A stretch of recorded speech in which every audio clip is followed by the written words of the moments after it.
안녕하십니까. 민주시민 여러분, 그리고 국민 여러분.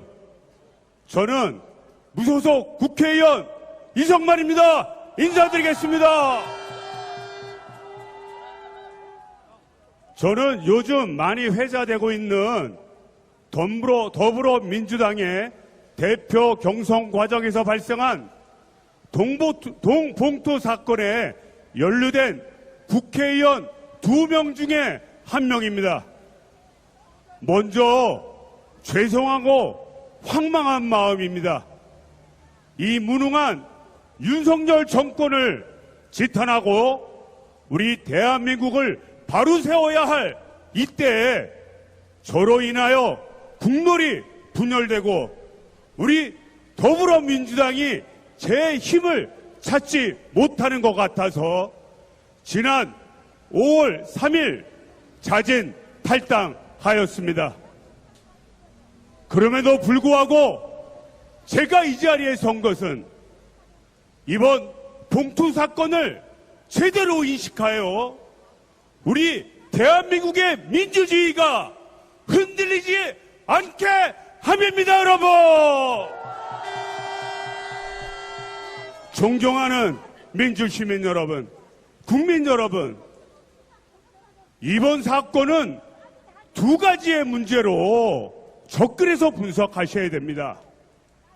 첫 번째는 사법적 정의를 제대로 세우는 기회로 삼아야 됩니다.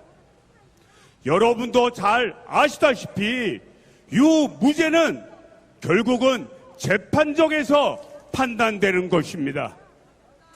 저는 지금까지 결백함을 주장하고 있지만 만약 법정에서 유죄로 판결된다면 정치를 그만두고 오로지 지난 과거에 잘못된 것을 반성하며 살아가도록 하겠습니다. 그러나 제가 말씀드리고 싶은 것은 우리의 검찰은 이미 정상적인 검찰의 수준을 넘어섰습니다. 무조건 압수수색하고 무조건 구속 기소하고 그리고 증거를 제지는 못한 채 녹취록과 관련자들의 진술만으로 확증 편향된 자기 논리에 빠진 범죄 구성일 뿐입니다. 저는 제가 무죄를 받는다면 이 악랄하고 범죄 집단화돼버린 검찰 개혁을 위해서 앞장서 뛰겠습니다, 여러분! 꼭 승리하여 우리의 검찰이 대한민국 국민을 위한 검찰이 될 수 있도록 앞장서겠습니다, 여러분! 두 번째는 이번 사건을 검찰이 수사를 하지 않고 정치 기획 쇼를 벌이고 있다는 겁니다. 윤석열 정권의 지지도가 바닥을 치고 또 어떠한 정책을 펼쳐도 국민적 동의를 받지 못하자 야당을 분열시키고 때리기 위한 수단으로 삼았습니다.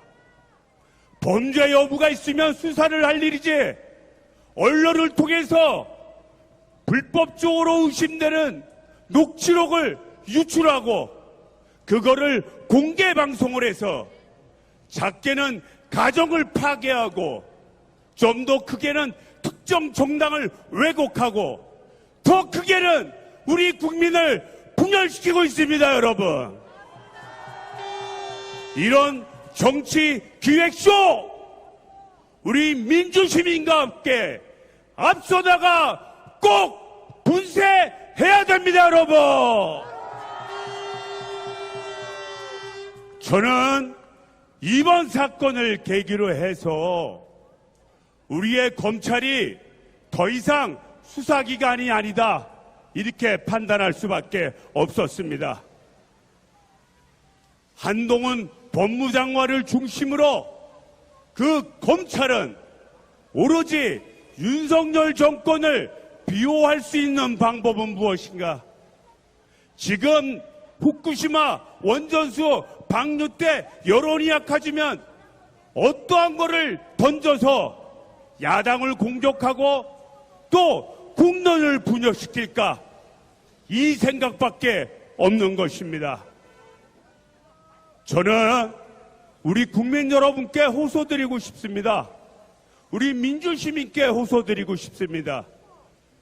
사법적으로 잘못된 부분은 앞서서 얘기했듯이 그 누구도 성역이 될 수 없으며 법정에서 자기 방어를 하면서 유죄 입증이 되면 처벌받아야 됩니다.